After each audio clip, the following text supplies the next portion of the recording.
ಬಳಪ ಹಿಡಿದ ಭಗವಂತ ಇರುತ್ತಾನೆ ನಮ ಸುತ್ತ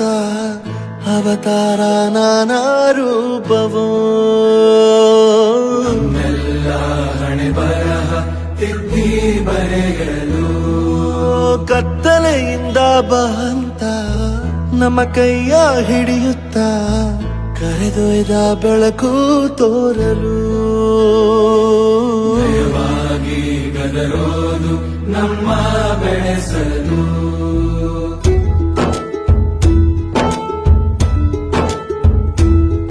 ಭಾಷೆ ಅಮೃತ ಕುಡಿಸೋ ತಾಯಾಗಿ ಭಾಷೆ ಅಮೃತ ಕುಡಿಸೋ ತಾಯಾಗಿ ಭವಿಷ್ಯ ಬರೆವಂತ ತಂದೆ ನೋವಾಗಿ ಬರೆವಂತ